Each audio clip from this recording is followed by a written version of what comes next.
All right. So Maraea is an ISA certified arborist and certified horticulturalist, as well as a master gardener. She is owner of Metro Garden Works, which specializes in native gardens and sustainable landscapes. As her website says, Maraea believes that trees are the backbone of a landscape, so she is well qualified to talk to us tonight about how to select and care for trees on our property. And here she is. Thanks so much. Yeah, thank you for that introduction. I forgot Noreen told me she was going to use that one. Um, yes, thank you for having me. I'm excited to, talk with you guys about trees. I do enjoy talking to people about trees, and hopefully tonight, uh, I'll give some kind of information that will expand your knowledge, but I know I'm dealing with a pretty knowledgeable crew, so I shall do my best.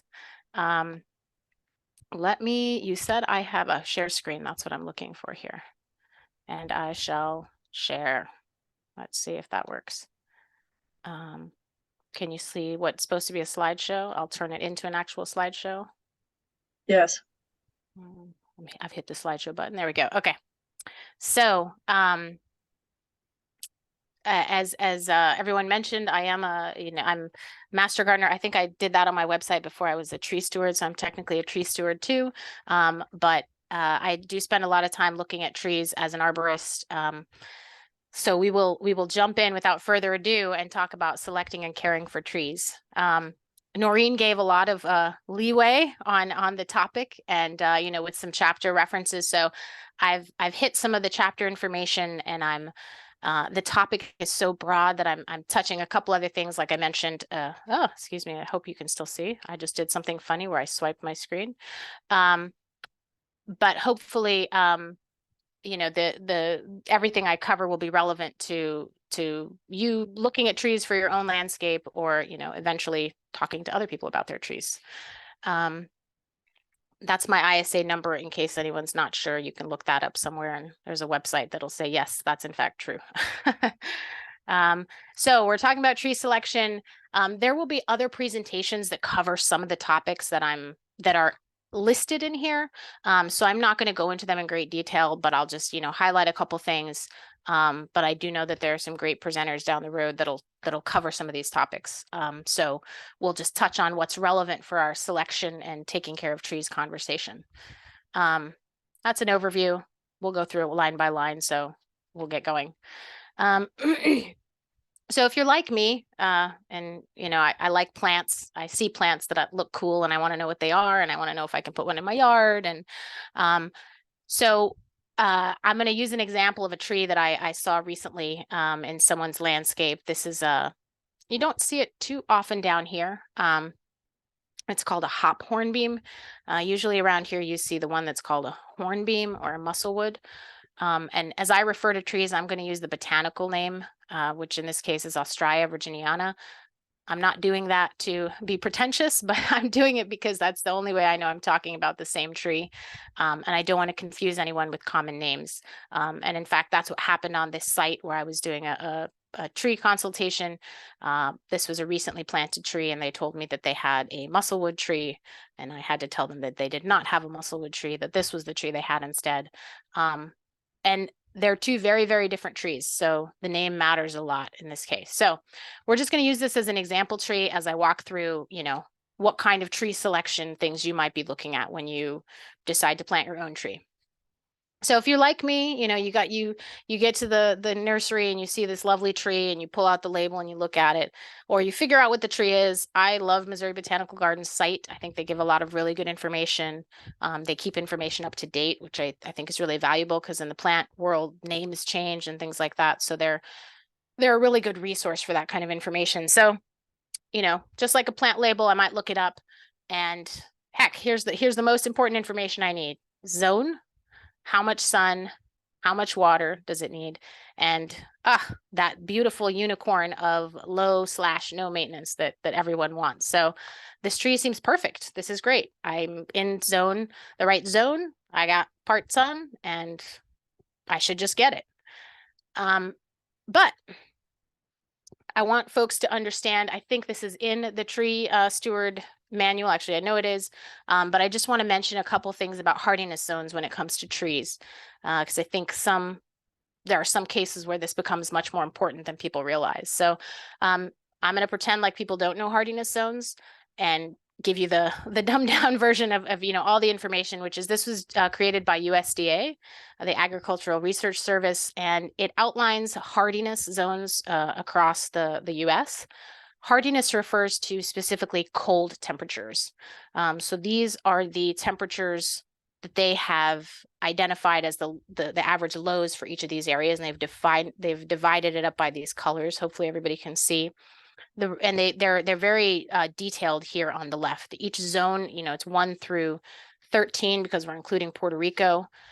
In the continental, it's usually, I guess it's more like 3 to 9 is really for our areas within the contiguous United States. But each of these areas is divided even further into smaller subgroups. We generally are in 7B.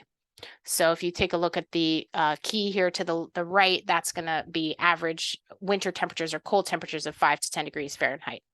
So that means any plants, trees, shrubs that are planted in this location need to be able to withstand those temperatures. It does not mean, if it drops below there that the plant is going to die, but it just means that if the sustained temperatures go below that for for long periods, you might begin to see some plant damage. So when something says that it's hardy to zone 7, I don't think I've ever seen a label that said 7B. When you see it say hardy to zone 7, that means, that plant should be able to withstand these temperatures, in this case, 0 to 10 degrees, if you count both 7A and B. So that seems pretty easy. A couple examples I want to point out when you're talking about trees is where you are on that hardiness zone. So the example tree that's up here now is a Acer saccharum, that's a sugar maple. And the zones listed for that tree are zones 3 to 8. So that's much further north of us, up in these lovely lavender fuchsia areas, all the way down to our areas here that are, I don't know, chartreuse, light green. Or actually, no, I'm sorry, down into these yellows and mustards because it goes even further south. For this tree in zone 7, we are on the southern edge of the range of that tree. We are in the warmer zones for that tree because it goes all the way north into much colder areas. I don't know if any of you have seen sugar maples in our area in parklands. They can be doing pretty well. I think somebody sent a message about a particularly good looking one in maybe Alexandria recently. But if you especially look at street trees or some in urban areas, they do very, very badly here. And that heat effect off of the heat and the sustained hot temperatures and dry conditions just do not serve them well. So although they are acclimated to this zone, they may not be a good choice of tree, particularly given that generally temperatures are warming and this tree likes it to be colder. Another example, same zone. This is a Magnolia grandiflora, southern magnolia. This tree is more acclimated to zones 7 to 9. So that's 7 and then further south of us. So that's 7 and warmer zones below us. We are at the northern edge of the range. So we're the coldest zone that this particular species would experience. What that means for the same zone is that for this tree, if we have sustained cold temperatures, this could be a tree that might have some winter damage or winter burn, which can happen for this tree. So although the zone is one piece of information, it can have a lot of nuance when you're looking at different trees and where they actually want to grow. So keep that in mind as you look at trees and as you're selecting trees. Doesn't mean you can pick either of these trees. Hopefully you can still hear me. My microphone did something weird. But some things are better suited even though both are for zone 7. Exposure, that's another really easy thing that people look at. Hey, I've got the right hardiness zone. What about sun exposure?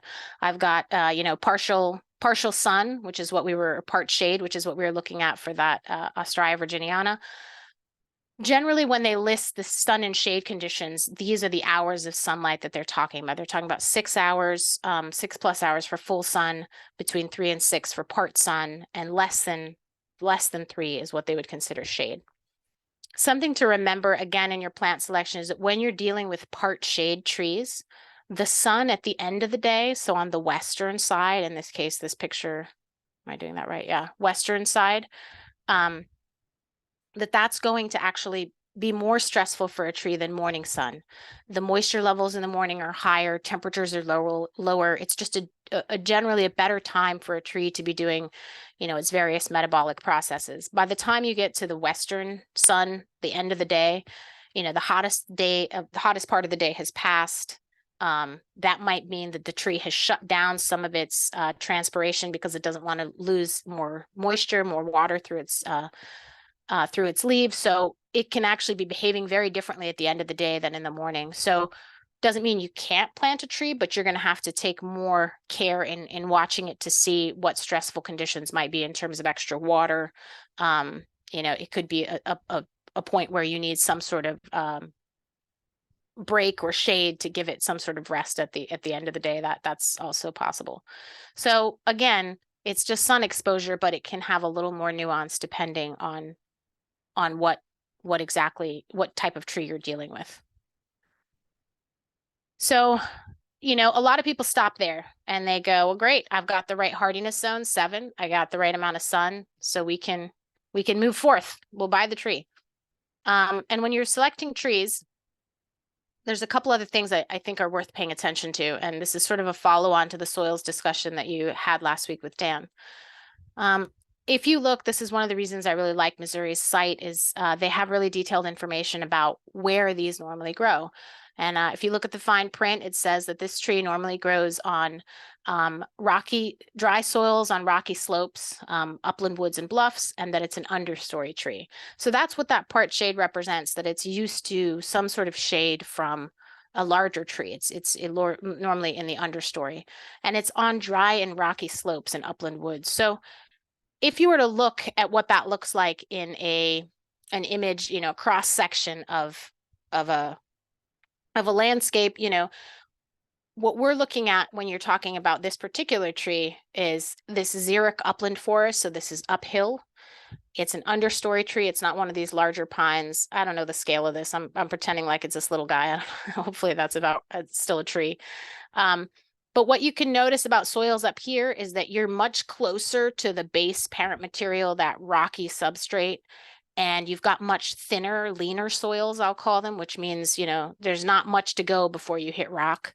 And it's much drier because all the water that comes here runs downhill toward, whatever this floodplain area is down here. So that's why this tree needs only medium water, because that's what it's used to. Yes, the tree you're getting is not directly from the woodland, but its genetics are. So it's good to understand where it wants to grow.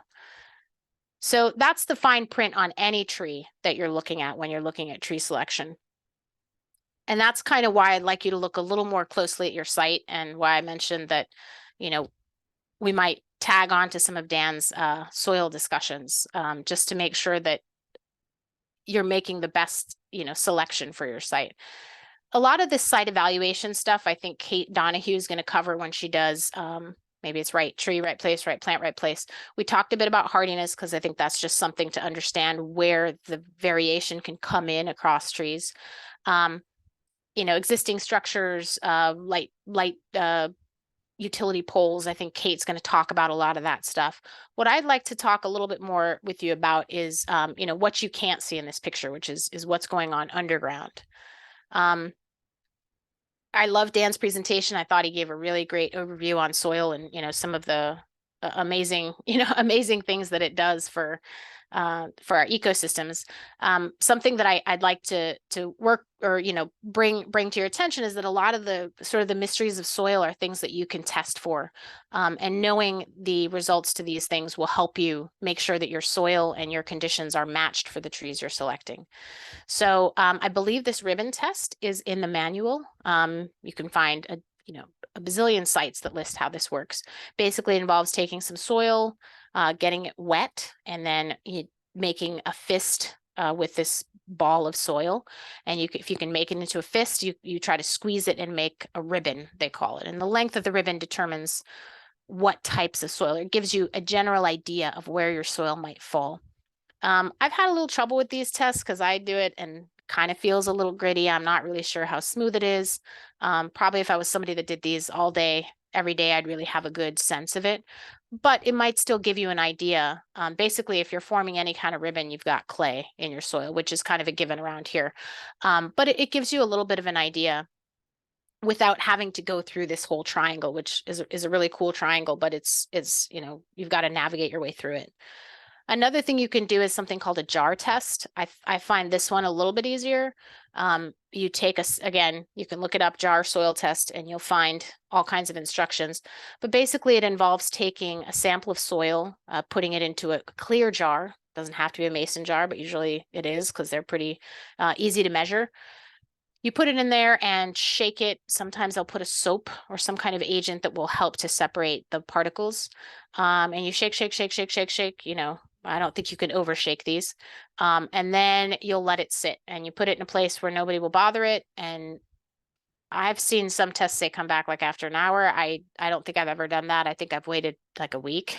The reason is because clay around here takes a long time to settle. So if you look too soon, you just won't see. It'll just look murky.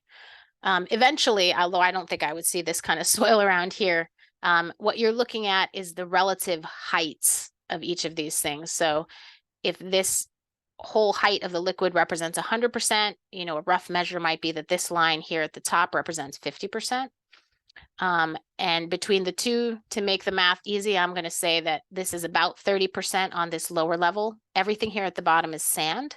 Everything here in the middle is silt. So this sand layer we'll say is about 30%, and we'll say that this silt layer is about 20% to make it easy. So you take that handy information over to your little soil texture triangle here, and that 30% sand, that 20% silt, because you're coming from the silt side and from the sand side, gets you to this spot, which happens to also be exactly the 50% clay point, which is the rest of the solution. And that puts you in the clay area. So that's your soil texture is clay. It's not clay loam. It's not silty clay. It's not silt. It's just clay. Even though there's all this other stuff in it, it's 50% clay. So it's clay. The properties of the clay are going to outweigh the properties of the other textures in your soil. What's the point of all this? I'll tell you soon, I promise. Another soil test that I think is very invaluable is, and I think Dan referenced this, but I'm not sure he explained how the test worked. This is called a bulk density test. Again, it's something you can do. You take a known measure of soil. Usually they have some kind of container. You'll find instructions online on how to do it. And you take that known volume of scoop, like, let's say it's a coffee can with the bottom cut out, and that that's 1 cup. And you get that 1 cup of soil out, and you look at the weight. You have to dry the soil, but once you look at the weight and you compare it to the volume, you get a measure that's weight, which is in grams, over cubic centimeters, which is the volume. And what that tells you is basically how packed everything is into that small volume. The heavier it is, the more packed it is. And the reason it matters is, here's a picture on the left. This is from an agricultural environment, but it's a really good demonstration to show how roots do not want to grow in compacted spaces. That goes for tree roots, that goes for corn roots, that goes for any of these roots. There's no air and no pore space to have water or dissolve nutrients, which is what roots, that's the sole job of roots, is to seek out these things. And if there is no space in the soil to provide those things, the roots just don't go there. So from a tree perspective, compacted soil is going to look like a compacted clay soil is going to look like this brick to tree roots, and it has no interest in permeating that brick. On the other hand, silty soil would look a bit more like this sponge. It's got, nice loose particles with spaces in between them. That's prime space for tree roots to develop. Again, another important thing to know, have I selected the right tree for this site? Is this site going to be able to support this tree? The agricultural example, I think visually is a very good representation, but obviously what's on the right is what we will see in residential environments. You'll see a new development. You'll see a remodel or an addition. You'll see a paved, a new driveway. You'll see new roof. You'll see any number of things that brings heavy equipment like this onto your soil. And just envision that you're turning what could maybe was this, maybe not, probably somewhere in between, but could be something like this into something like this, and into this brick. And so what is that doing for the trees you have on your site, or the trees you want to plant on your site? Is this going to be a hospitable environment? These are things you can't see, but they're so important. I think Dan kind of covered this one, but it would be interesting if to take a bulk density test under your turf. I have done this before in a lawn, and the pore space in a lawn looks a lot more like a brick than it does to a sponge. So that says something about why trees and turf don't. One of the many reasons that trees and turf, are not always compatible, because their growing environments look very different. What they want is very different, and they're not necessarily mutually compatible in what they need. A really interesting example of this that I found when I was looking in the TreeSteward manual was something that the Richmond TreeStewards, it looks like, have done. They've created these gravel beds to grow some, I think those are trees. I didn't see the detail on it, but I think they're trees. Maybe they're shrubs, but they could be the same thing. Although gravel isn't soil, it represents it simulates the pore space that you might get with, that sponge environment we talked about, that silty environment, because the pore space is large in between the gravel. And you can see very, very easily here, when you have large pore space, a low bulk density, when we're talking about the bulk density test, and consistent watering, that's key. They've got a drip system set up there. You get this amazing root development. And when you're talking about tree health, having this kind of dense root system is what you need to, salvage as many nutrients as you can out of the soil around, especially when you're talking about urban trees that are already under a lot of stresses. You can't have too much root mass. There is a point in bulk density where you will begin to restrict root growth. It varies by soil texture. So you can see a sandy soil, or a silty soil, or a clay soil. Once you go above a certain bulk density, for sand, it's 1.8. For silts, it's 1.65. For clay, it's 1.47. If you have a bulk density, if you were to do that test in your yard, if you have a particularly high number here, that tells you that, you may need to spend some time. Either we'll talk a little bit about amending. Large scale amending isn't great, but, adding organic matter, or providing an environment, removing the turf, and giving it a season of mulching, over the soil to break it up and help improve the bulk density, could be something that's needed for your tree. There's a video here. We won't watch it, but if you want to take a look at it offline, that's done at Cornell University. They explain the bulk density test a little more detail. And the arborist doing it, she's kind of a powerhouse in the industry, and her name is on a lot of the research that you see on trees. I think it's Nina Basic is her name. And so you'll see her last name on a lot of research out there in trees. Not quite. We're almost done, I promise. One more thing to talk about that, again, is very important, and we'll see it in the example, is that soil infiltration is critical. How water moves through the soil and how quickly that occurs is going to impact what trees you can select for a site. Again, details are available online on how this test works, but basically you create a restricted area. This is with like a special device, maybe. I'm not sure what that is. I've done it with like a coffee can, again, like an old metal coffee can. You pound it in, and you're trying to restrict the area where you're going to pour your water. You wet the soil first, to some amount, and then you pour it again, and then you wait and see how long it takes for that to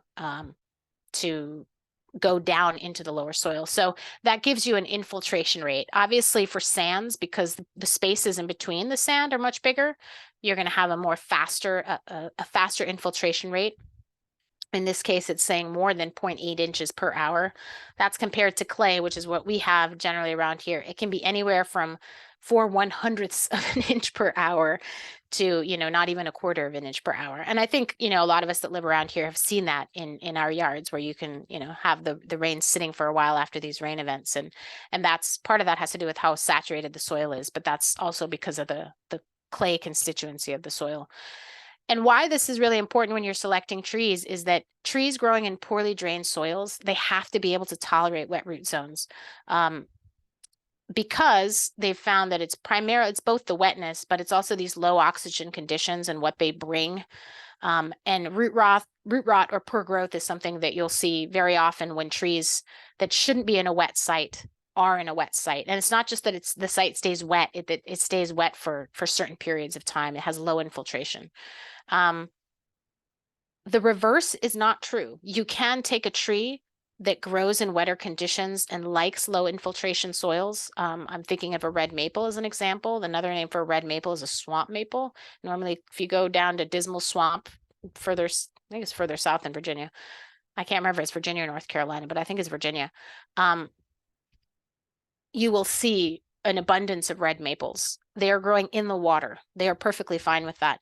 You can move a red maple, obviously, out of that water because we see lots of red maples in suburban yards. They work just fine in drier soils, but you cannot take an Australia virginiana and put it in the swamp. That is not where it grows. And its roots will not adapt to those conditions. So it's really important to know what the water does in your soil when you're trying to select trees. I mentioned this soil testing because it is something that is a resource that's available.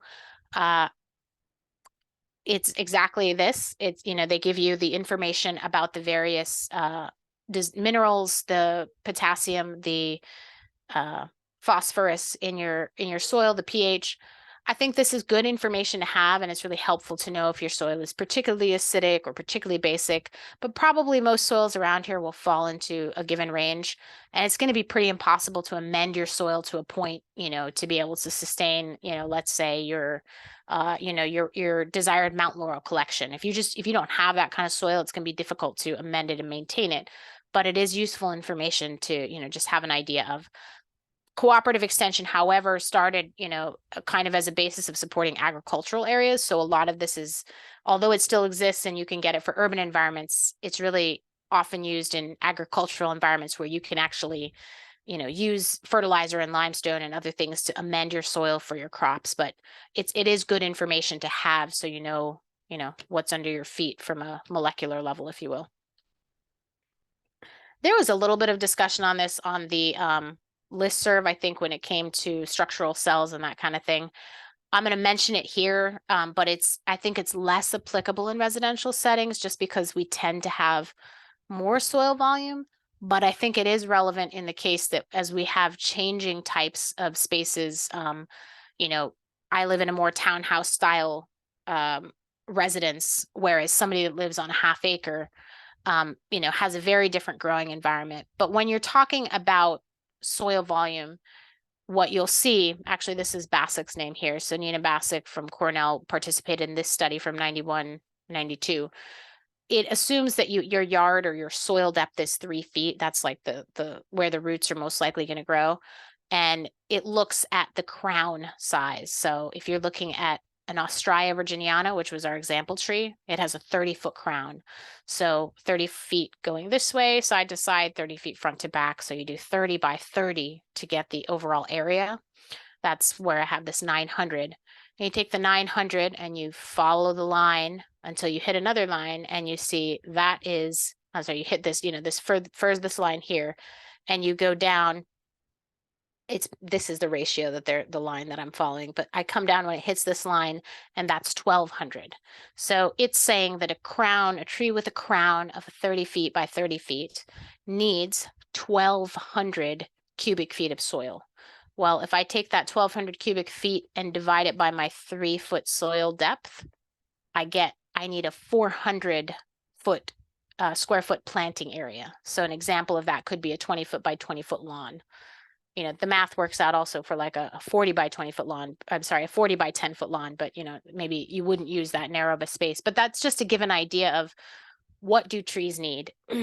I will say that a lot of this research has been modified since then to show that there are a lot of nuances in residential environments. So you don't have to have 20 by 20, especially if you're doing Oh, I forgot to mention this study assumed that the volume of soil that's there was going to hold all of the necessary water between rainfall events. There was no additional watering, and that's very unlike, hopefully, what you see in a residential environment. So you can have supplemental watering and other things that actually decrease the need for such a large root space. That said, if you have a very large tree, a very large canopy tree, you are going to want greater root space just for the actual root area. But if you do things like shade your roots, you don't have to pick, a tiny tree. You can pick a slightly larger tree.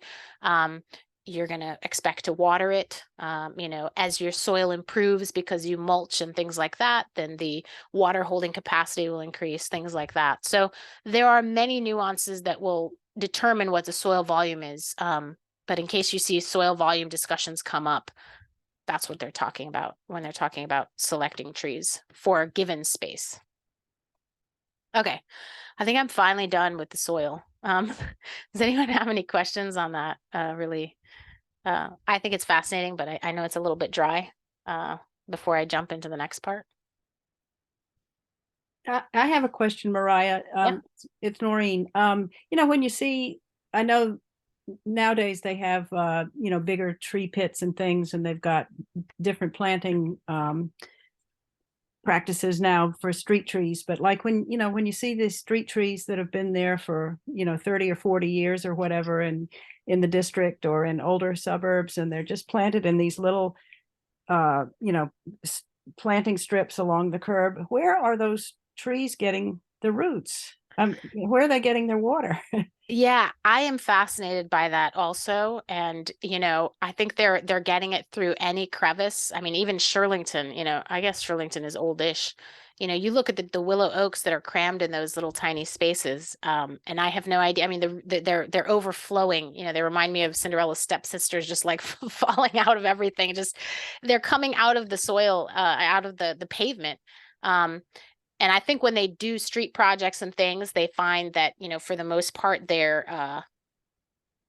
run along the curb. Sometimes there are a few roots that go under because sometimes you have like cracks in the curb, or gaps between the curb and the pavement that allow some water.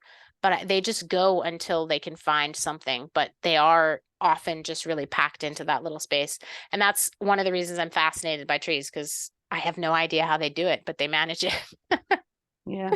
And that's one example of like, that should be on the, I don't remember, the Ripley's Believe It or Not. Is that what they, Yeah. any other questions? I saw some chat things. I think there's some in the chat. Oh, there we go. Okay. Yeah, there are in the chat. Okay. That's a good question about how often they revisit the hardiness designations. I do believe that I think they updated them fairly recently, but I can't remember exactly when. So I'm going to have to look, but it is something that they revise. So that's a good point that I forgot to mention, that this is not static.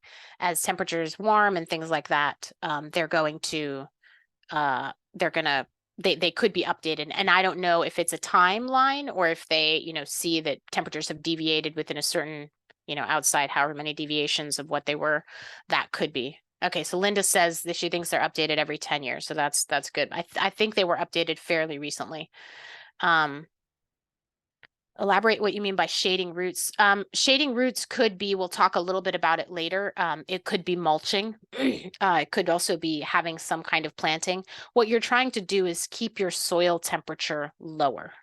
And that's what the shading does. So not plastic mulch, not like, sometimes you'll find plastic layers underneath. But that's what you're trying to do, is create a cooler environment for the roots. It can be a couple different ways. I mean, if it's in a canopy environment, leaf litter, just having it on the floor, that's also a way of shading the roots. I think Alexander is saying that sewer lines is another place that tree roots get what they need under the sidewalks, maybe. I will say that trees do get blamed a lot for broken sewer lines and such, but there's got to be a leak or something to start in order for the tree to even know what's on the other side of that PVC or, cement, if it's something cement. But yes, once a tree root feels, can get into a crack and there's something in there, then it'll go in and possibly keep growing and then cause further cracking. But I don't think the tree started it, but I think there's debate on that from sewer professionals and arborists. I think we covered all the questions, unless somebody has any others, but just jump in if you do. So, we're talking about selecting trees. So I've given you a whole lot of information on, site stuff, but what do you do now that you have this information? Well, ideally, this is part of your selection process, because if you have a specific tree in mind, you're going to need to decide if your site conditions will support the species that you're interested in. So we looked at the Australia virginiana. Look, I've got a partly shady site, I've decided. I looked at the sun for a little while, or my neighbor told me it's partly shady. And if I looked at my drainage and the infiltration rate is low and I have a poorly draining backyard, is this still an environment for this tree? And you're right that you've got the hardiness zone and the right sun exposure, but your soil conditions really are not going to be tolerated by that species. You're going to need to look for something that's going to tolerate more flooding or poor drainage. Something like a Carpinus caroliniana, that's the tree that was supposed to be selected in the example that I gave. This was the wrong tree that was planted. Or maybe something like a Quercus bicolor, that's a swamp white oak. Those could be options. You'll need to check each tree and see what other, check the fine print on those, but you're going to want to move away from these upland xeric trees and more towards something that's tolerant of wet conditions. Because remember, you can't go the other way. You can't take a dry upland tree and put it in a mesic or, flood prone area. It's not going to take the water. The roots will rot. So once you understand your site and soil conditions, and again, the name is escaping me right now. I can see your face, but there's going to be another presentation about right tree, right place. And a lot, there are some other considerations in terms of sites and, buildings and things. So taking all of this into account, you're going to have a much, much shorter tree list. I would also suggest looking at local tree guides that actually map the trees to site conditions. And I'll show you an example of what that looks like so that it can help. I showed you the xeric, mesic, hydric picture, but when you look up trees, they don't necessarily say that. Sometimes they do, and that's helpful when you're trying to select a tree for a site. Last but not least, I always love to take a tree walk. So, if you can, take a tree walk around your neighborhood, see what's flourishing, and maybe not front yards, because those are really manufactured, but what's growing in these little patches of woodland. I know there are several TreeStewards that are, taking care of these little pockets, spaces around their neighborhoods, and you'll start to see what trees are actually growing there, once the invasives are removed. That could have been what was originally in that whole area that's used to that soil and that environment. Obviously, learn what invasive species are there. I don't want you to go find tree of heaven in your pocket park and tell me that's, that's what you wanted to plant. But, figure out which things are invasive and don't plant those. I think Tom, was it Dan? I keep saying Tom, but Dan, I think in the presentation last week mentioned what infill development soil, it's a different challenge when you're dealing with that kind of soil. And it sounds like Arlington's trying to adapt to that by creating some remediation procedures. Hopefully that's something that'll help. But if you have a really, really new development where, the soil has just been all hauled in, and you might have slightly more difficulty trying to get exactly what grew there before growing, but at least it'll give you an idea of how the water movement and how the conditions were prior to that development. So, I live near 4 Mile Run Trail. So, if I go for a walk, these are the various species that I'll see. The musclewood, the pin oak, black locust, that grows just about anywhere. Sycamore, slippery elm, river birch, eastern cottonwood, they're all listed there. I don't think this is every tree I've seen out there, but it's a good number. And something that you'll find if you look up every one of these trees is that they prefer mesic, lowland, riparian, and floodplain areas. So what that tells me is where I live is this type of environment, a valley bottom or a mesic riparian forest. So when I go to pick trees, it makes sense for me to pick trees that like that environment. The Australia is a beautiful tree. I don't know that it's a tree that will work well in my site because of these conditions. That said, sometimes you can have, you know, like a weird little pocket, like there's a hill or some planting container that has different soil conditions than the rest of your yard. And maybe you could try something interesting there. Interesting. All these trees are interesting. Something different than what you see around, I suppose. But generally speaking, what's around you, you know, in the native environment is what could do well. You know, what I've planted in my yard since that's done just fine is more river birch. I've planted black gum, which is this Nyssa sylvatica here. I've also planted something not here, is native further more south or more coastal, which is a Magnolia virginiana, which is a sweet bay magnolia. That's also, it's not, it's more of a floodplain in further south areas. So those are all ones I've planted here, that all seem to be doing well and enjoying the environment. So, you know, that's what you're trying to do in those selection processes, is match what you have to what's out there. Again, Kate, that's who it is. Kate, I think, is going to cover this in great detail. You know, what your goals are when you're, you know, doing right tree, right place. I'd like to just mention a couple of things that I see when I look at more mature landscapes where people maybe made wrong selections or selections that didn't match goals down the road. The mature size and spread is really important. It could take a long time, however, to get to that point, but I do see a lot of really old, beautiful statuesque trees that have just had very, very large branches pruned out because, you know, people are worried about them over their houses or things like that.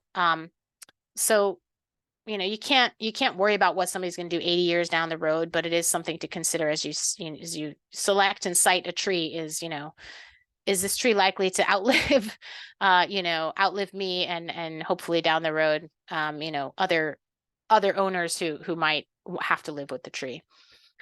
Sometimes I've also seen the age and health of surrounding trees affect people's landscapes. You know, they've planted a small shade tree because there's this beautiful silver maple in the yard next door, and it gives all this shade, and it's great for their dogwood or their understory tree. And then the silver maple was in poor health and the tree's gone. And now this dogwood is now, you know, in the middle of nowhere, full sun. It's not its favorite location. But that said, you know, it'll survive possibly, but you're going to have to do more work to keep it happy. There's not a whole lot you can do about surrounding trees, but, you know, if you're picking a really specialty tree that needs specific conditions, you know, knowing what's around it and how long those things will live could be helpful. The other thing that people really love is fast growing trees. They love the red maple because you get to see it right away. What's gonna, you know, I want shade in 10 years. I don't want to have to wait 50 years. And it makes sense. But fast growing trees will generally have weaker wood, and that means it's more prone to breakage. If you're talking about small trees, that means small branches, you know, on your lawn, hopefully not on a car, but, you know, you could have, depending on where it's sited. If you're talking about really big trees, that could be, you know, breaking limbs into, you know, onto your roof. So think about that. You know, a species of tree that is growing a lot around here, probably planted like in the 50s, are silver maples. And those are ones that are now starting to fall apart. Again, you can't necessarily predict 80 years down the road, but especially if it's going to grow to a point that it's going to break while you're in a space, you know, that's something to consider. People love fast growing trees, but that is a downside. I've also seen a lot of trees taken out because of the kind of shade they produce. So if you want shade as a goal, go to a park, go to a botanic garden, go to your friend's house, you know, wherever, you know, one of these trees grows, or ask around. The shade from a tree like Atilia cordata, which is a little leaf linden, is very, very different than the shade of a river birch. Atilia cordata has a very dense, dark shade. There's trees, even though they're small leaves, there's a whole lot of them. And they can create very dense shade depending on exactly which cultivar. And the shade of a river birch, much smaller leaves, I would call it more dappled shade. You know, so which purpose, obviously they're very different size trees as well. So that's a big difference. But when you're looking at a set of trees that meet your criteria, look at the shade, because I have had people eventually take out mature trees because they go, oh, the shade is just too much. It's, you know, it's too dark for me, or I can't grow plants under it, or, you know, I don't know. Sometimes it doesn't take much for people to take out trees, but that's one reason that I've seen. So just be mindful of that. And last but not least, trees in your neighborhood, don't tell a forestry person I said this because they'll disagree with me, I'm sure, but your neighborhood is its own ecosystem. So I kind of think of it as a manufactured forest. And if you can have a diverse tree canopy, that's all the better. Any monoculture, whether it's in your forest or in your, agricultural landscape, is generally not a great thing. So that means no more red maples, please. If you're familiar with a lot of development, that's like the #1 developer tree is a red maple. They grow fast, they're pretty, they're easy to procure. We probably have enough at this point. So if you have another tree you'd like to pick, that would be great. I'll pause there for a minute. I think I saw something in the chat, but I don't know. Oh, yeah, magnolias and hell strips can be tough. So, we've talked a bit about what you're looking at when you're trying to select a tree. Some of the things that are harder to see that should really be a part of your calculation as you decide what tree to get.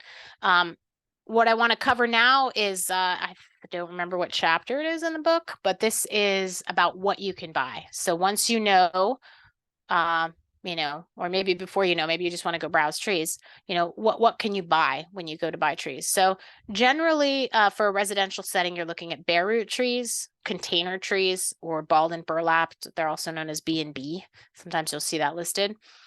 There are box trees when they're really specialty trees or really large trees. You probably wouldn't buy that for a residential setting, but it's not beyond belief that you'd see one maybe in a like a large scale commercial site or like a museum site where they've got the funds to do something like that.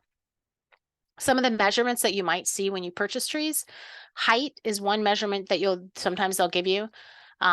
Where it's supposed to be measured from is the ground level. If the tree was originally in the soil, like a tree that was growing in the field, they call it, and then it was dug for a B&B. I'll show you a picture of one of those. They would measure it from the ground level of the soil when it was in the ground.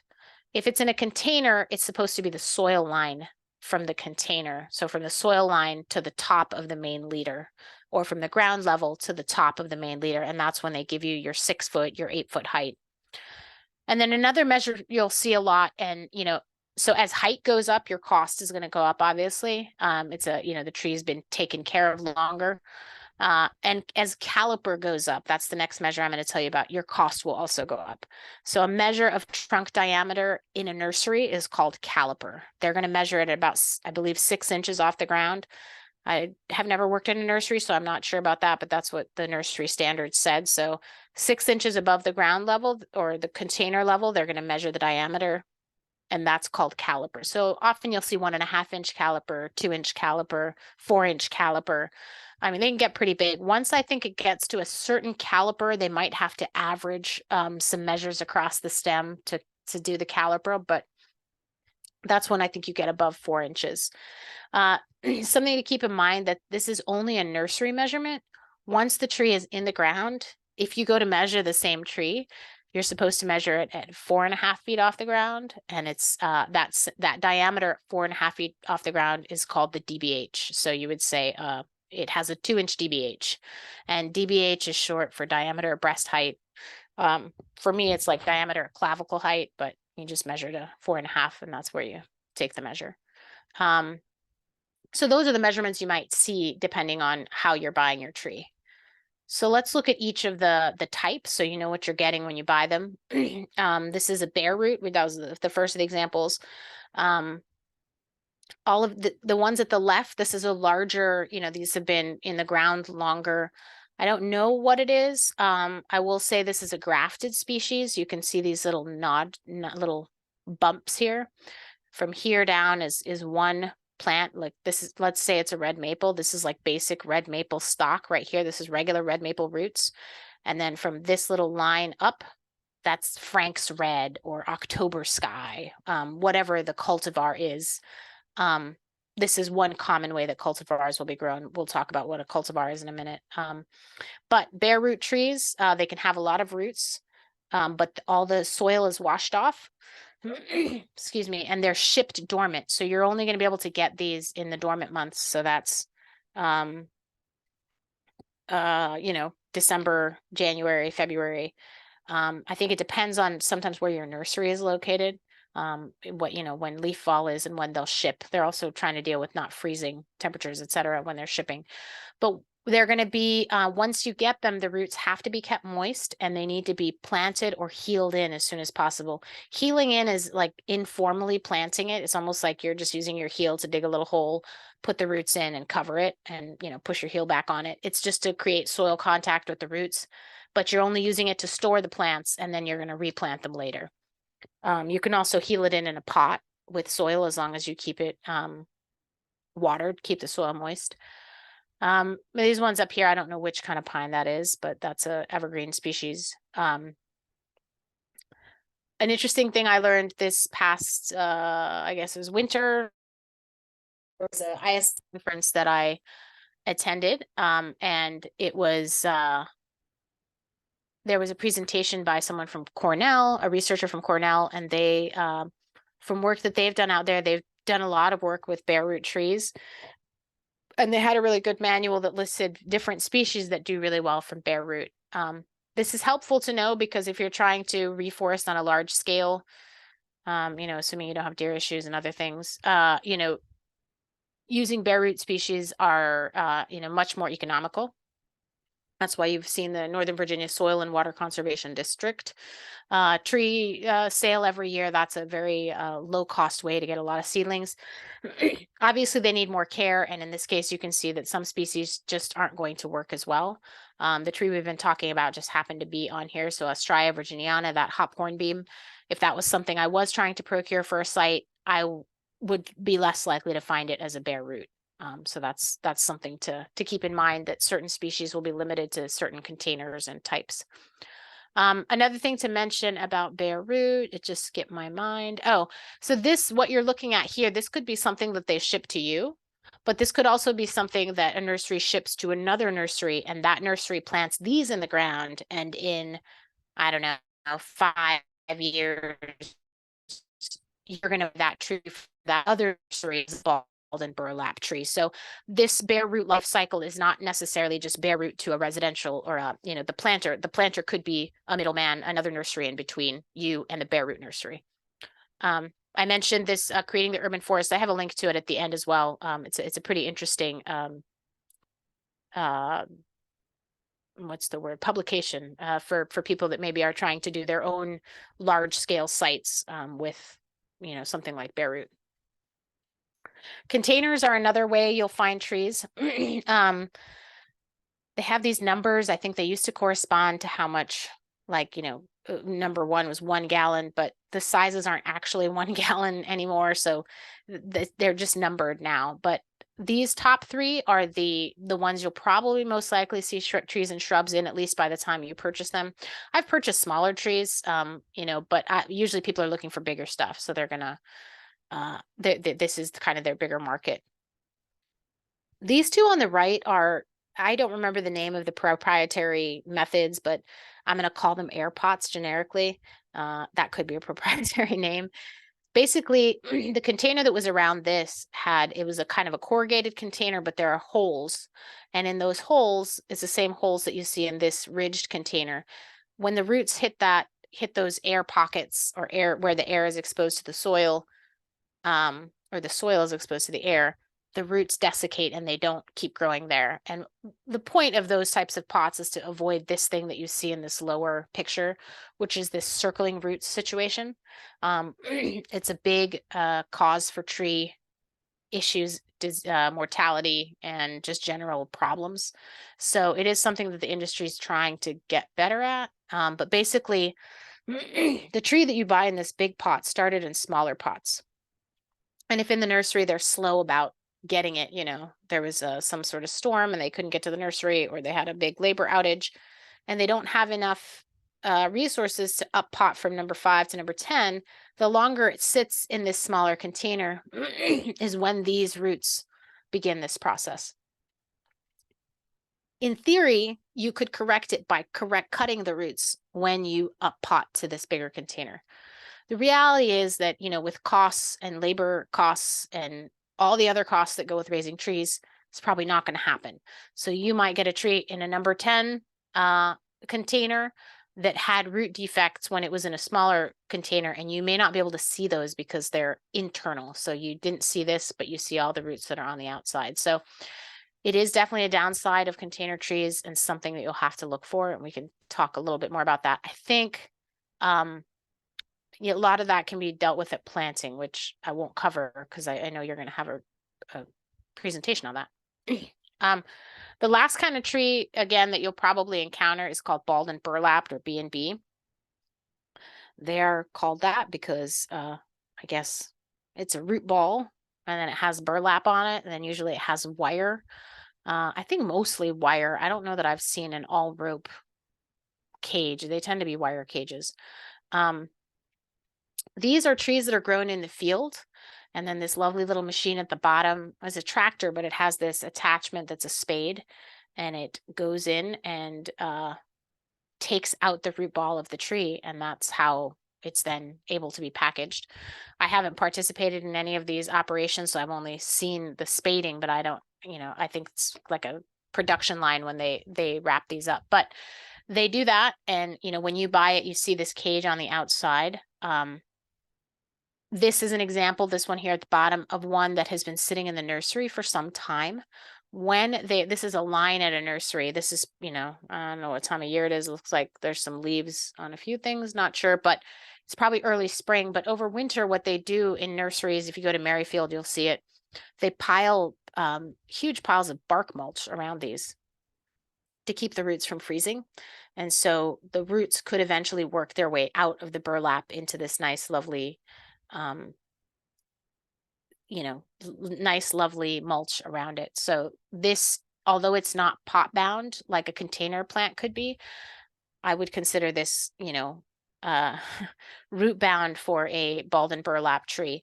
When I plant these, I attempt to take off as much of the cage as possible and as much of the burlap as possible. And so in that process, all of these roots are going to be lost, which isn't the end of the world, but I would try to aim for maybe a tree that's been more freshly dug if it's possible. This little calendar here on the right, this is I think Johnson Nursery. They might be out of Wisconsin, I can't remember, but I really like their calendar. They do talk about the fact that, like Betula nigra, which is river birch we know around here, that tree can only be dug from their fields in April. And that's based on their work. They know that the tree roots don't develop as well after digging when they're dug in the fall. The two main windows for digging for bald and burlap trees are the fall and the spring. I have seen some nurseries that will dig in the summer, but it's at much higher cost to you and, with a lot more care on your end if you choose to, and not all species, they will not dig all species, only certain ones. So that's another limiting factor, is the time of year. You can buy it at the nursery. Like you can go to Merrifield or Meadows Farms or, and Green Street. I don't want to promote any single one in particular, but those are three I can think of off the top of my head. You can go to any one of those in any month and probably find bald and burlap trees, but they weren't dug in June. They had to have been dug at some other time of year. It's either been sitting there since November or since, earlier in the year. It's just I've tried to put some comparisons across the types. Obviously the bare root is going to be the lowest priced, most economical. Tends to be the smallest, doesn't have to be, but it often is. Whereas bald and burlapped is going to be your largest size tree. That's where your highest prices are going to be. People usually want those, developers are going to get that kind of tree because it's going to be difficult to sell a very expensive house with a stick in the yard and say, don't worry, it's going to turn into a 50-foot tree in I don't know how many years.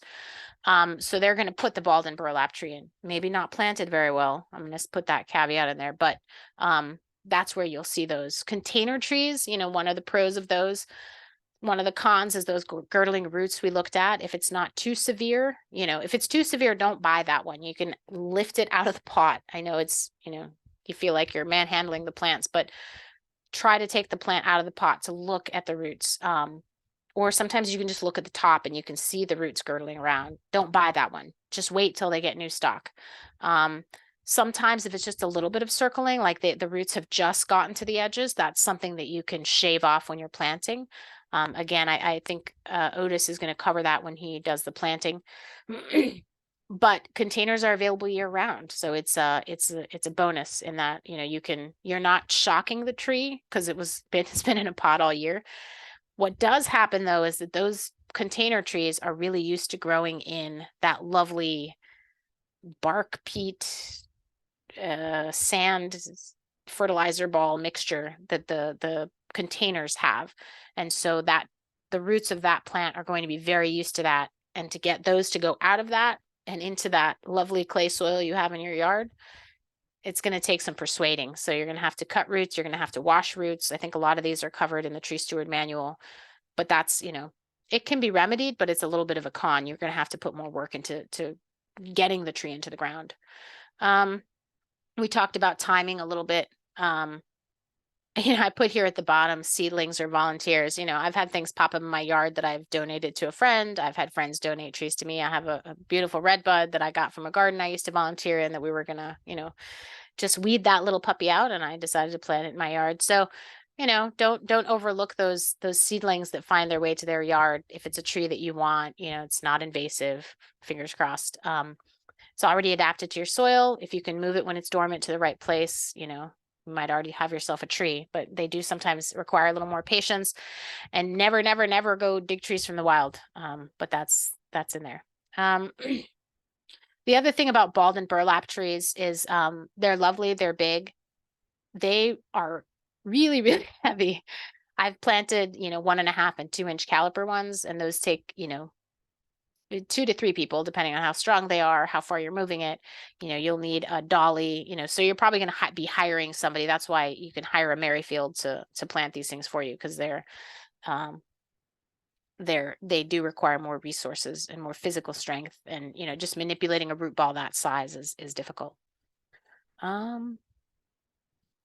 I think, another thing about bald and burlap trees that I find is, because they're in the ground in a nursery, you know, a nursery makes more money if their trees are spaced more closely together. It's just that, you know, the economics of planting more trees, that might mean that their pruning is going to have to be to keep the trees, you know, from affecting each other in their growth. So you do get trees that can be pretty heavily pruned. Hopefully, you know, pruned well, you know, but it can be a factor. So you can look for that when you are picking a bald and burlap tree, is what does it look like when it's once it's been pruned. One thing I'll mention is you'll see these things called cultivars or nativars in the landscape industry. Cultivar is short, and you've maybe heard this already, so, you know, it's just old news, but cultivated variety, cultivar is a shortened version of those two words, cultivated variety, so cultivar.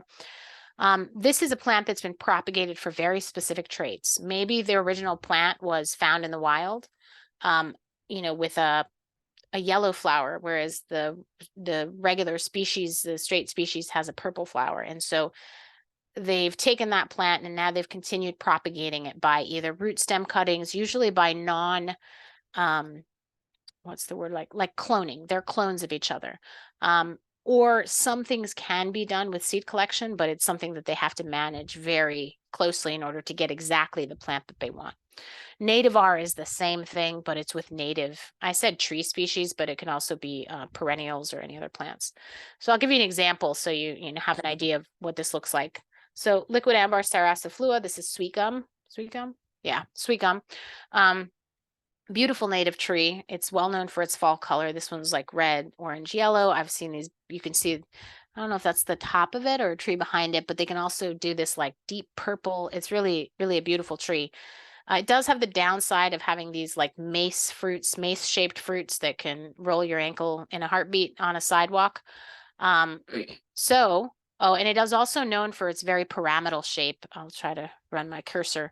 This is like the natural shape of the liquid ambar, which is it's this lovely excurrent form that you don't normally see in a deciduous tree. Usually you see it in a conifer or an evergreen. So it's very nicely shaped sometimes, as it's a desirable shape. So this shape and the fruit can be modified in a couple of ways with a cultivar or a nativar.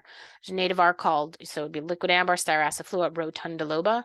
This is rounded leaves, but another benefit of this rounded leaf cultivar is that it is supposed to be sterile and not have fruits.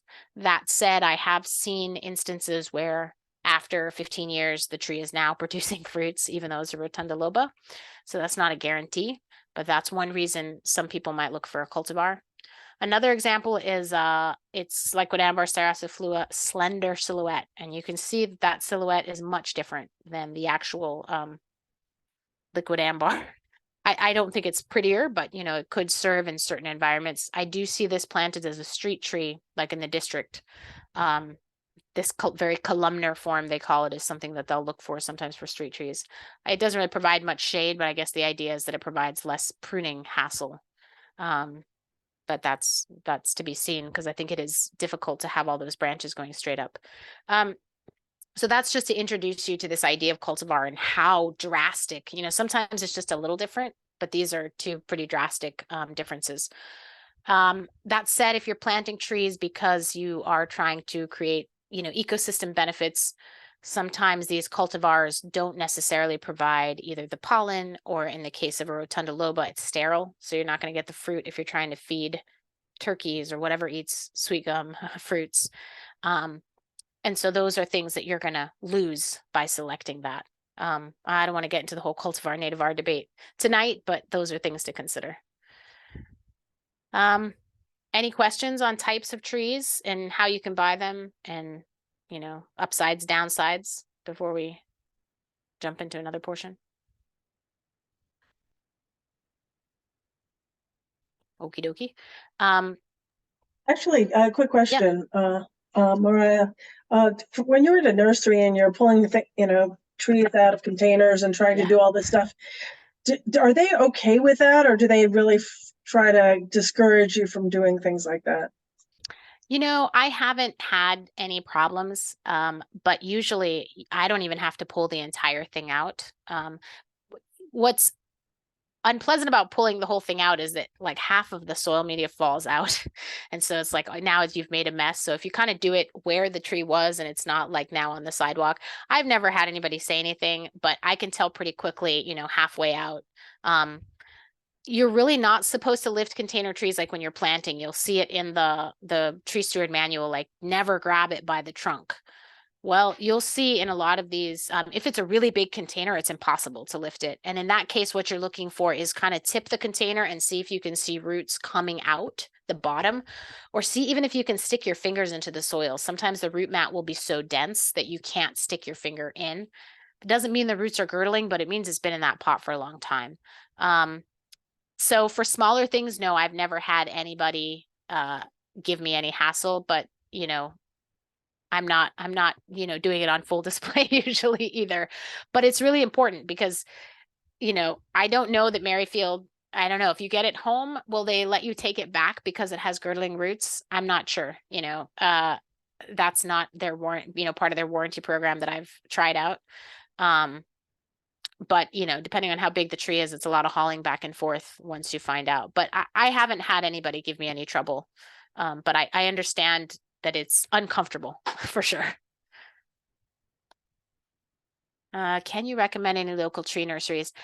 You know, I don't have any specific ones. Let me tell you let me go through this where to buy section, and then I'll mention a couple things maybe that you can look for. So most retail nurseries, you know, Merrifield isn't raising the trees. Merrifield is buying all of their arborvitae green giants from a tree nursery in Oregon. They're buying all of their, you know, maples from a place in Georgia. And they are, you know, the point where all those things come together, they have not raised the trees, but they're collecting, you know, in the case of Merrifield, you know, they're looking for the best stock if you ask them. So knowing that, when I look for trees in nurseries, you know, I love small businesses, and I will try to, you know, there are a lot of times I'll have interesting plants like little nurseries. Unless I know that they move their tree stock, that might not be a place that I get the tree. And the reason I say that is that high volume and high traffic means that the stock is moving through. So unless I know it just showed up, you know, because it wasn't there yesterday and they say, oh, the truck's coming tomorrow. You know, there's, if they've been in the soil for a while, if they've been in the pot for a while at the nursery, it's a greater time for neglect. You'll see, you know, a place like Merrifield, I always see people out watering. But if it's been longer in a retail environment, it has a greater chance of having had, you know, watering issues and other things that can cause more stress to the plant. So look for places if you're looking. I say trees in particular because, you know, once a tree is in bad shape, you know, it just takes a lot of work to coax it back. So even when planting, you want something in the best shape as possible. So I say fresher stock because obviously, you know, it's been in transport and whatnot. The other thing is that, you know, you'll find trees at Merrifield.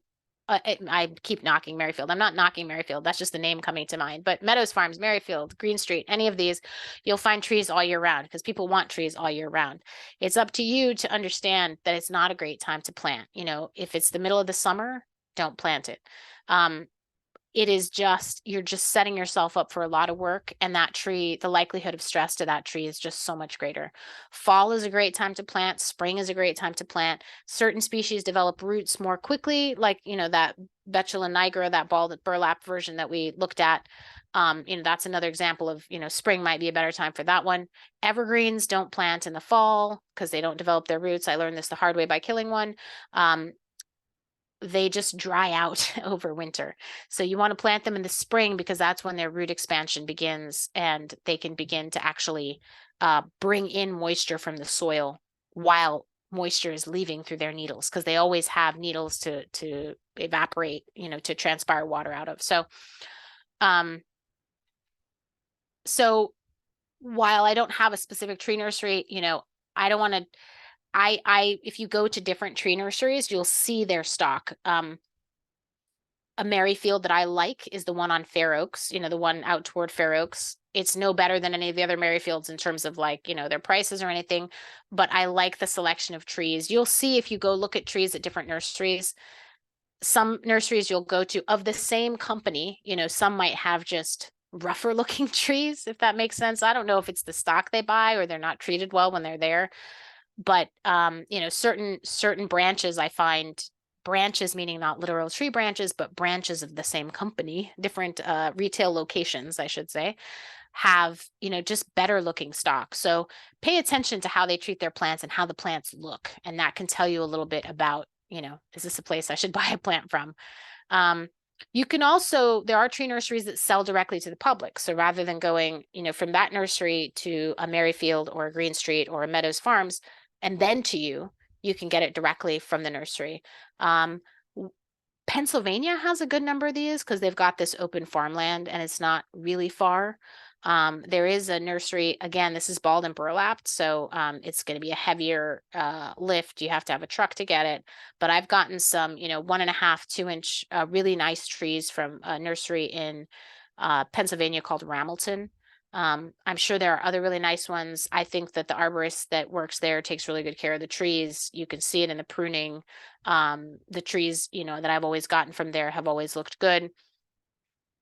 There are a ton of them up there, and so they may sell directly to you, and that means you're not moving through that middleman.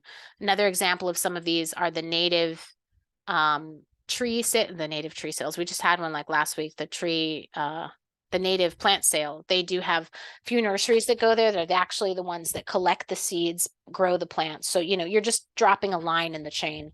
Earth Sangha is another local nursery that does trees. Because they do a lot of restoration work, they're going to be tiny trees, so may need a little more work, but that's also a good option. I'm going to get to that actually here at the bottom ones. But and in terms of bare root trees, you're going to get, I mean, you can get them from anywhere. Fruit trees are very common bare root, but you can get a lot of different bare root trees. That said, I mentioned Earth Sangha as a local nursery. If you source trees from outside of our USDA hardiness zone, so if I source I'm going to use the example we did before. Somehow a company came up from Florida and they had Magnolia grandiflora and I really liked the way they looked and I bought one from them. That Magnolia grandiflora is coming from seed stock that genetically is accustomed to Florida conditions, most likely. It depends on where they got their seed from, but I'm going to use that assumption. That tree is most likely going to be less adapted to our cold conditions. So when you get tree stock from very far away locations, you know, if I had a choice of picking a red maple grown in Florida or from seed stock in Florida versus, again, I'm not going to plant a red maple, but versus a red maple in that was grown in Pennsylvania, I'm going to take the Pennsylvania one over the Florida one because Pennsylvania is much closer to our climatic conditions than Florida is when it comes to tree stock. So that is something to consider. And the same applies for bare root trees. You can get bare root trees from anywhere. So that could be something that determines yeah, or the smaller containers or Sangha, Nature by Design. Those are both good ones. I think Nature by Designs definitely keeps theirs in the pots longer because they also are getting them from somebody. They're Merrifield-esque in their where they are in the chain. So you know, same thing applies. Just look for another thing you can do. Sorry, I was talking about pulling up the root ball. You put your, you probably do this when you plant them. You know, you kind of create a V with your fingers around the stem, and then you can kind of lift lightly also to look from the bottom if you can't see the roots coming out the top. But that's again for small trees, just to look for, if you don't see a lot of roots, if you don't see a lot of roots at the edges, it also tells you one other thing. Sometimes they've just up potted the tree, which means really the tree is a tiny tree in a big pot. So you just got it at a bummer time in the chain because you're paying a higher price, but the root development is not. I've gotten that with perennials quite a few times when I buy from like a wholesale site because they do a lot of the up potting. So that could also tell you something. If you see no roots at all in the periphery, that tree has not been in that soil for that long, or it hasn't been watered well enough to be, you know, pushing the roots. Okay, I'll zoom through this stuff. What to avoid when buying and selecting, you know, there is no perfect tree, but there are sure some things you should really avoid. This is a, you know, girdled root in a, who knows, this could actually be a tree in the ground that was exposed, but it was a really good demonstration. So this, you know, this is where the pot was potentially. If a root is this small, like this top one, these two, I don't know what those are, maybe half inch, quarter, no, not even half an inch, maybe quarter of an inch roots. Those, if they begin circling, are much easier to correct. You can trim them, you can straighten them out and move them away from the trunk. These bigger ones are at a point where if you cut this entire root, you are taking a very large portion of the mass, the root mass off. So if roots get big enough, they can be very difficult to correct. So really look for that when you're, if there are a lot of, you know, small roots that are circling, there are ways of correcting that at planting. This is just like that cartoon of like the worst possible tree you could find. This thing about soil on the trunk, you're going to find that all the time in bald and burlap trees because when they wrap the burlap, the excess soil like gets piled on. When it becomes a problem is if it's been sitting in that for a very long time. But if it has girdling roots right here, that happened in the ground. That didn't happen because it was burlapped like that. But if the soil sits on the trunk too long, you'll have a lot of adventitious roots. That's probably the least of my concerns with this tree. I would just move the soil off the trunk when I planted it. Those fine roots that developed while it was sitting in the nursery will die off and it's okay. Bad branch structure. Some of these small branches can be fixed. Codominant stems, you know, if we're talking about half-inch branches, that can also be fixed. What am I concerned about? The wilting leaves are saying something about how the tree was taken care of. And so it could be already under a lot of stress by the time I get it. You could also, if you have wilting leaves, you know, look for pests because pests know which trees are under stress and they might be targeting that tree. Another thing to look at is trunk wounds. I do not like at all. I have before had to pick a tree because there just were no other choices. But trunk wounds, especially on young trees, it'll outgrow them, but you know, it's just, it's not a good omen for what's to come.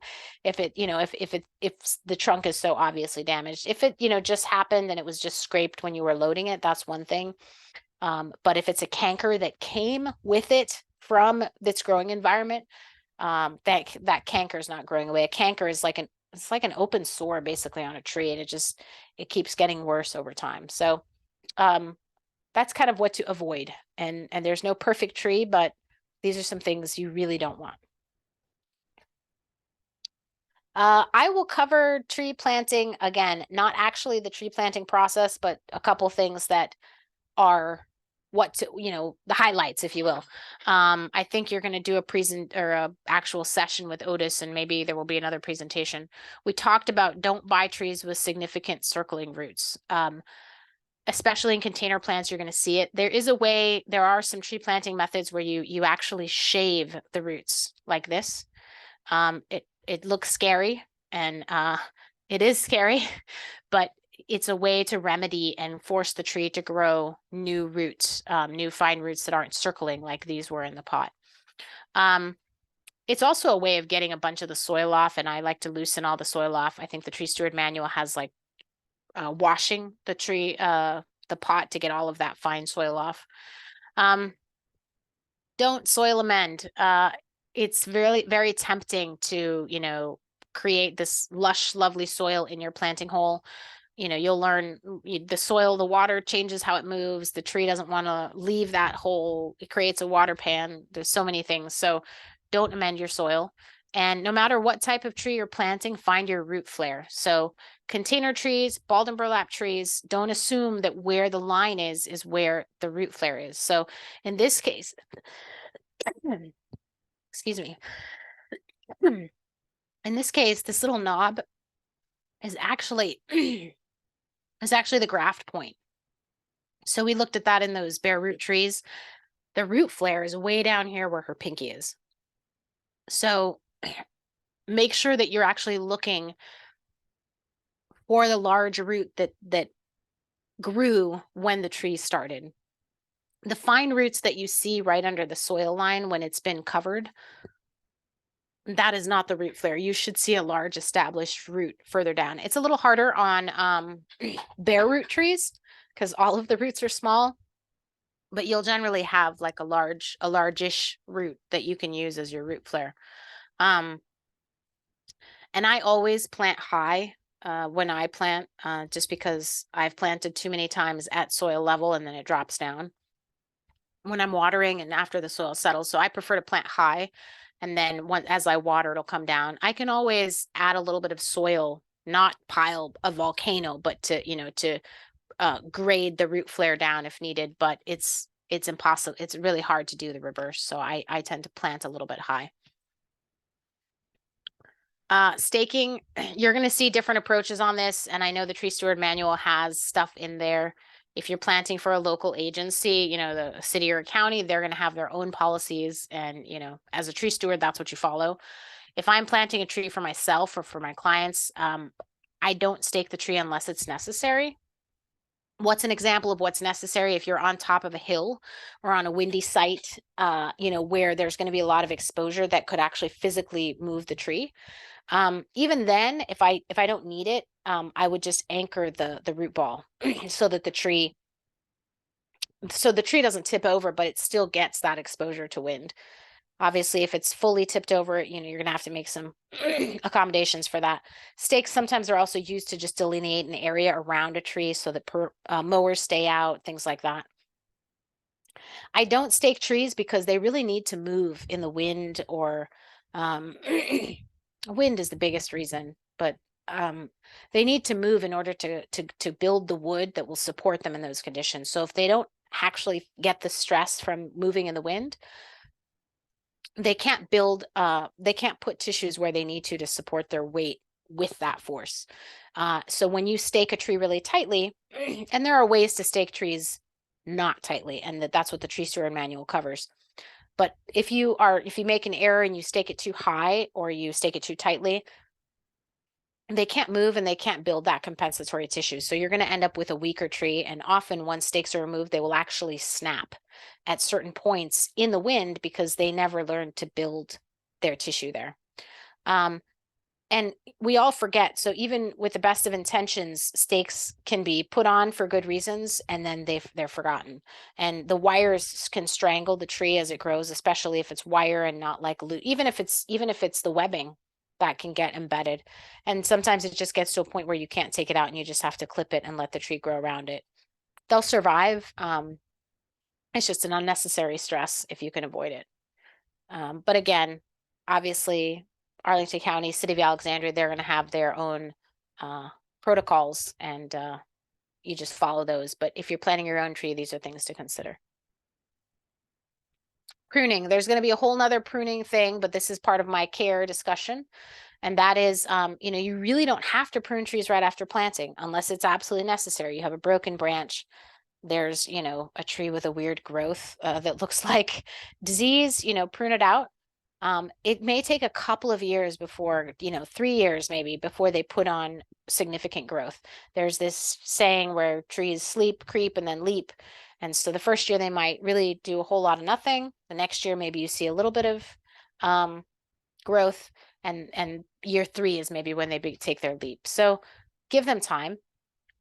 Don't prune the lower branches. I use this example, which is a structural pruning example, but what I like about it is, you know, they have these funky branches down here and they've left them on. They say 3 to 4 years. I probably would leave them on even for 5 to 7 years, and just shorten them, because all of the photosynthesis that happens in these lower branches is feeding the trunk tissue, and feeding the trunk tissue means that it's strengthening, it's making the trunk bigger, stronger. As soon as you prune these branches off, there is no food source or nutrient source that actually provides sugars to build this lignin. So the longer you can leave those lower branches on and just shortening to keep them off your sidewalk or your walkway, the better it is for the tree. And I know that that's not how you get nursery trees. You get nursery trees already pruned up to here, which is another reason I like to start trees smaller, but you know, pros and cons. And then once your tree is established, you know, really try to understand structural pruning a little bit more. There's a University of Florida site that I have in the resources. It's just a really great way to make sure that your tree is going to fit your environment if you pick the right tree, and that you don't have problems down the road where you have to take really big branches out. You know, ideally you're cutting branches 3 inches in diameter or less whenever possible. And I know that seems absurd. That's the goal.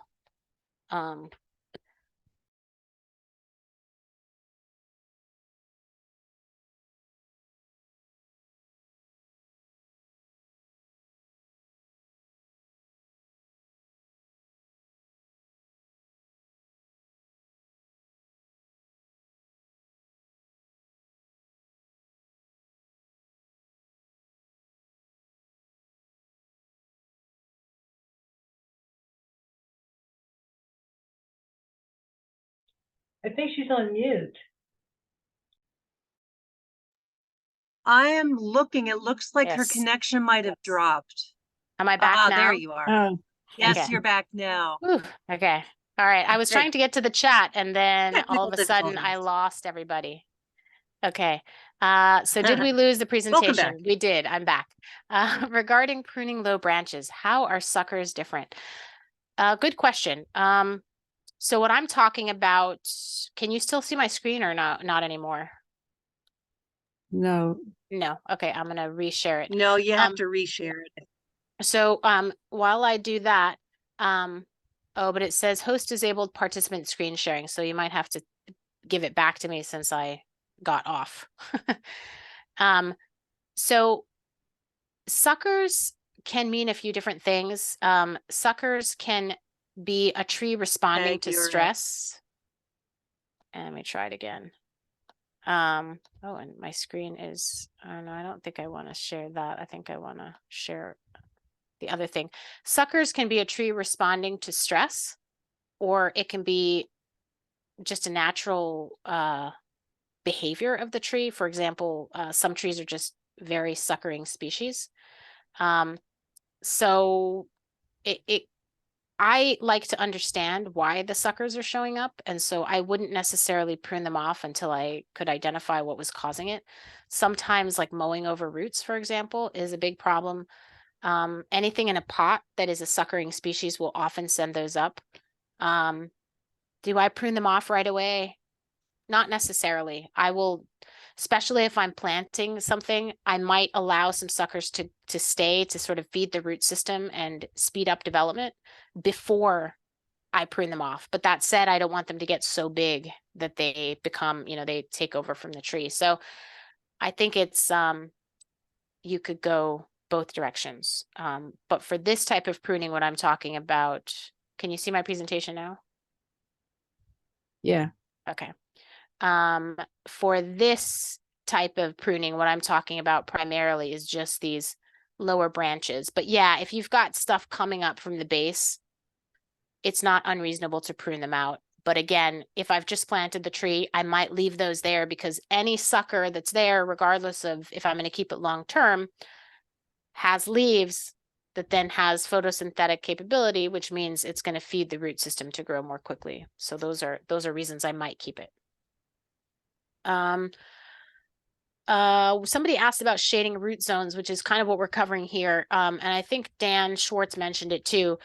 Mulching around trees, and I have actually seen some designers with different opinions on this. But I think from a tree biology perspective, it makes sense to have either mulch or planting under the root zones. It's going to cover the soil. It's going to retain soil moisture. It's going to keep the root zone cooler. If I had a choice between, if it was a soil that really had been, let's say, turf for a long period of time, I would probably do a season with those arborist chips or those fresh wood chips for a season before I plant in it. And the reason is when I've seen chips on soil, if you leave them for a season and you look under, there's a lot of this fungal activity that's just really creates an environment that improves the soil, whether it's bringing up, I'm not a soil scientist, so I don't know all the creatures in the soil, but what I can tell is that it's attracting microbial life to the soil, and I can see it physically in the soil, the improvement. So if I have a soil that needs a lot of remediation, I might keep the mulch for some time and then plant down the road. As the tree grows, if you can, keep the mulch or the ring expanding toward the drip line, that's even better. That means you're 30-foot river birch now, give it a little more than that 6-foot mulch ring if you can. But as you do this, make sure you're keeping mulch away from the trunk just to keep avoiding those mulch volcanoes, or even just, when it gets watered, sometimes the mulch moves. So recheck that periodically. If you are going to plant in the root zone, like we talked about, try to use small plants. You can use things like plugs, which are much smaller planting. They're even smaller than any of the containers we just looked at there, but it'll help to minimize root disturbance. Or using those small plants or shrubs, like for example, from Earth Sangha, because they're doing restoration stuff. That's a great place to use those smaller ones, because when you buy that big pot from the retail nursery, you're gonna have to dig a big hole, and the likelihood of damaging roots is pretty high. So try to minimize that by using smaller plants. Another thing that I see when they're taking care of trees, but they want to plant underneath them is pick plants that are suited to the same conditions as your tree. So my Astraea virginiana, I really shouldn't plant that with a, let's see, like a marsh marigold under it, as my marsh marigold wants a whole lot of water. My Astraea virginiana wants medium water. So pick things that are adapted. You don't have to find something that grows exactly with it. If you found plants that grew in the same environment, it would probably be helpful. But even if you don't do that, even if you don't get that close, just don't pick something that water-wise just does not match the same conditions as your tree. Also, try to avoid, I know it's a thing in all I think I've even seen it on some Arlington sites. Don't replant annually under the tree. There has been some research done in some places that constant replanting in the tree root zone causes significant root damage, and it is a cause for root crown failure, where a lot of trees, their roots have been broken so many times that they just break at that trunk. So maybe use pots on your patio or something that you can use for those annual plants that people enjoy getting, but don't do it under your trees, because that could cause significant issues down the road.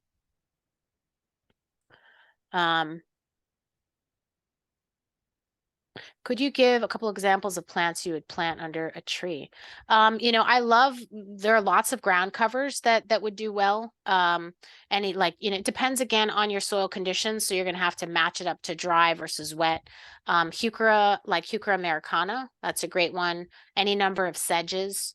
I tend toward native plants, so I'm going to list to you a bunch of native plants. Blue mist flower, that's a great one. I tend to pick things that are vigorous, and I don't mind. It's going to be a little harder to have like the one plant here, the one plant there. It tends to work better when you have kind of a bunch of things under the tree. I think there are probably lots of ferns. For some ferns, depending on what tree it is, can like those dry conditions between tree roots. You're really going to have to match a tree, because like the shade under a maple, the soil under like a red maple, for example, is very, very dry. They just suck up all the water. So you're going to have to plant something there that in this case it's not matched to the tree in the wetness, but it's matched to the soil that the tree ends up generating. So if you do plant stuff under there, you may have to water more because the tree is really pulling so much moisture. There are a couple really good guides, like the Plant Nova Natives, and there's one I have listed at the end of this presentation that have some, you're looking for stuff that's smaller. Generally speaking, you could plant some asters under there if you like if you don't mind the look of having the trunk kind of covered. There are some nice shade asters. So there are a lot of good options out there. Watering, this is University of Florida where I got this. They base the amount of water you need based on how big the tree is. What I like about this schedule is that I like how they grade it, how you start with something daily for a couple of weeks, and then you move for a couple of months, and then it changes. That's usually what I do for my plantings. However, you're really going to have to pay attention to your soil and your location, because depending on what soil you have, this could be way too much. With our clay soil, watering every day for 2 weeks is just going to be wet soil. So you can use moisture meters to see, old-fashioned method I use, I'll stick my finger into the soil to see. You're not really always getting as far down into the root zone though, as a soil moisture meter might. You don't really want to keep the soil constantly wet unless it's a swamp tree. You want these longer duration, but space in between, less frequency watering is better than watering every day for a little bit, because when you do that, you get just a little bit of the soil wet, rather than getting it deeply wet and having it retain the soil for the tree roots. You also would like some level of drying out, not especially right when you're planting a tree, you want to keep the tree roots moist, but as you're spacing these timings out, you want them to dry out in between, because it forces the roots to keep moving to look for water. If you keep that tree beautifully watered and that, 4-foot circle around it so wet, those roots just hang around right in there. So, force them to venture out a little bit and move your watering to the edge of the root zone and slowly move out. Don't water the trunk. The edge of the root zone is, let's say you did your balled and burlap tree. Your root zone is maybe, 18 to 24 inches from the trunk. If you did a bare root tree, your root zone is really, depending on how many roots that bare root came with, could be pretty small root zone. So you might be starting much closer to the trunk and then working your way out. But that's where the root zone is when you planted the tree, where those roots were. But you want to force them to move out by moving your watering out as it gets established. So again, this is just a rough guideline, but pay attention to your soil to figure out if you really need that much water. But watering for the first year of establishment is a major determinant of how well a tree will do down the road. So it's something to pay attention to. Noreen said taking care of trees. So I want to just give you looking forward after the tree settles in, once your tree is established, you should be able to, hold the trunk and move it back and forth. And there shouldn't be a whole lot of soil movement. Depends a little bit on the tree stock you got, and it might take a little more time. But if it's like, I've moved trees that were planted like a year earlier that moved still. And usually what that means is they didn't remove the burlap or the wire or something. They didn't shave the trunk, and the roots just haven't moved anywhere. So it's basically that sitting in the hole. So that's something you want to check. Again, I mentioned expanding your mulching. Ideally, you're going to move it out to the drip line. I know that doesn't always happen, but if it's something you can do, that's helpful for trees, or at least making sure where the roots are getting to is somewhere that they can access water. We talked about making sure the mulch doesn't cover the root flare, after the big rainstorm, stuff didn't set up, and 2 years later, it's all disintegrated, but now there's extra soil at the trunk. And ideally, you've selected the right tree, you've kept your tree healthy and stress-free, and you're going to have to worry less about disease and pest issues. But, always keep monitoring. The earlier you can identify something, maybe there's something that can be done about it. If anything, sometimes there isn't, and that's okay too, but it's good to know what's there. I think that's it. Here's to, healthier, longer lived trees. These are some of the resources that I mentioned. This one, native plants for the wildlife habitat and conservation landscaping in the Chesapeake Bay watershed. That's a mouthful. What I like about that guide, and also the Plant Nova Natives guide, there are probably others that people like. I really like the way they list the plants by like a sunny, dry hillside. That is a better indicator for me of what plants want to grow there than part sun, full sun. So I really like the way they break those out. And they talk about the tree species, shrub species, perennial species. It's not like visually an amazing guide, but it's a lot of comprehensive information in a small space. University of Florida has a lot of great resources on structure pruning, on tree selection.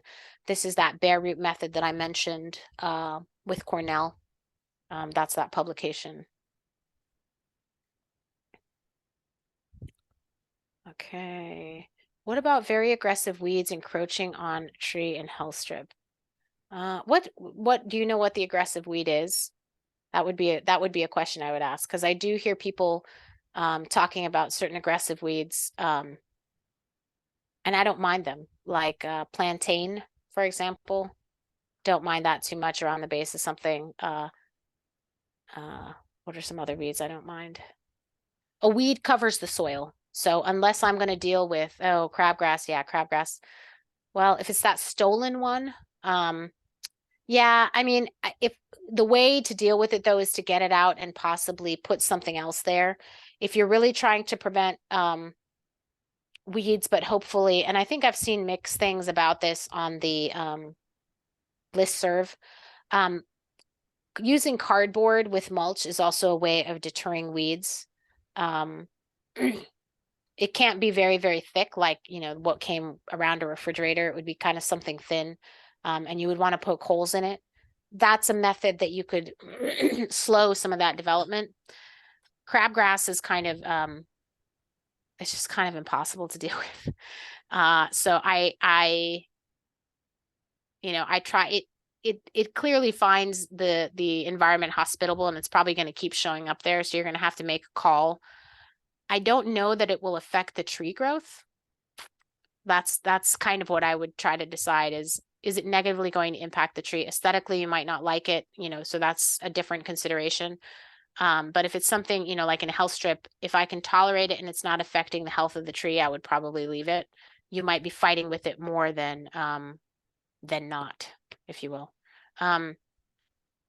Watering bags, I think, are really only helpful for the first season. What happens is that the tree, as I mentioned, move your watering out. Well, a watering bag does not move the water anywhere except right there. So as long as that's where the original root zone was, it's great for the first season. It is not good to leave them on more than one season. I've pulled those bags off trees that have been there for a couple of years, and it's kind of, the bark under there is moist. Mildew is not the word, but it's not a good condition, and it's very conducive to disease. So maybe for the first season, but that's really if you can't water it regularly.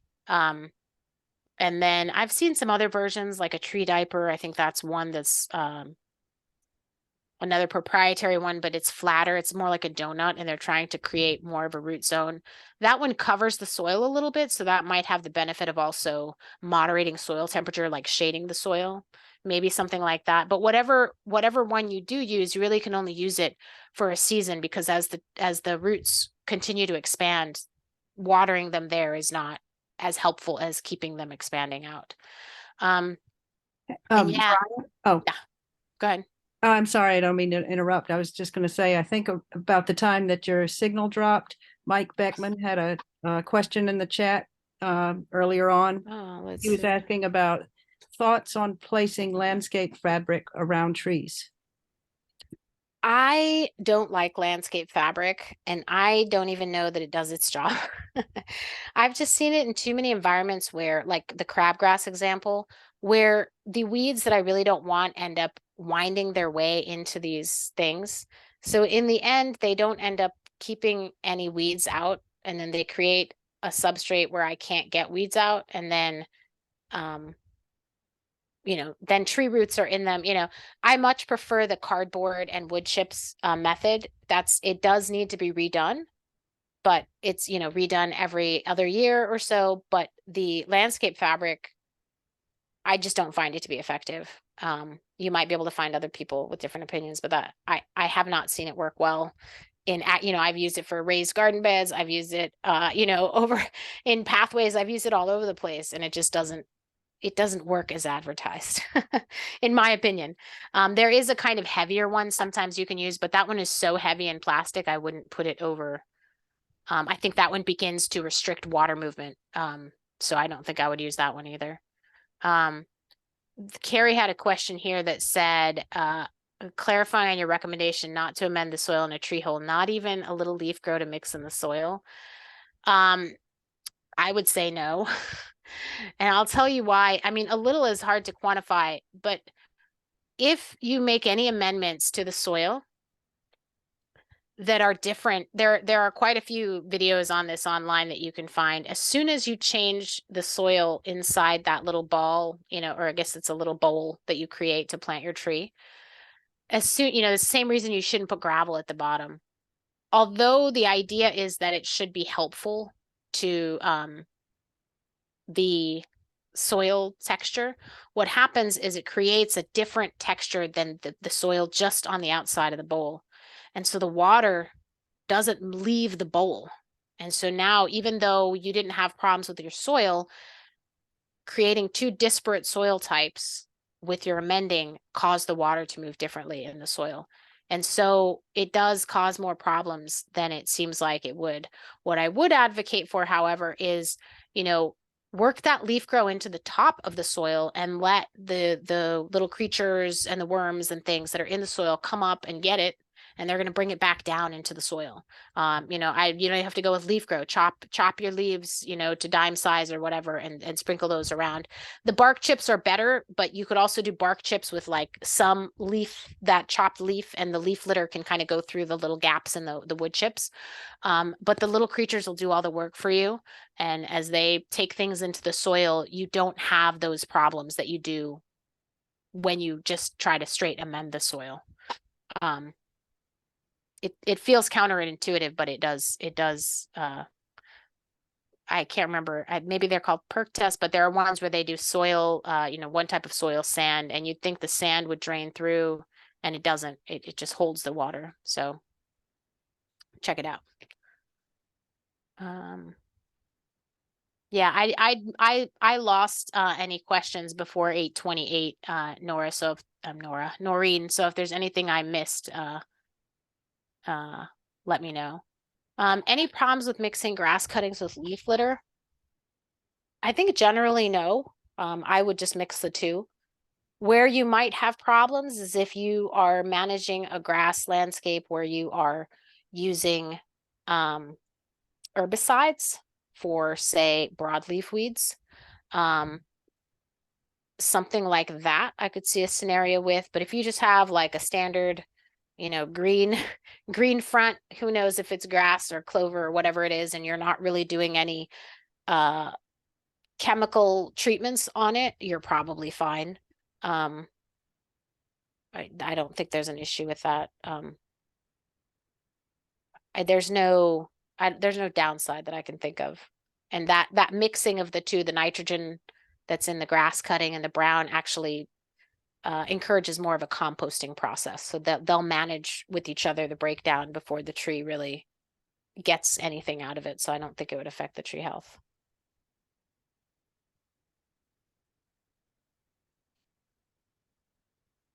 Any other questions? Boy, I dragged that out.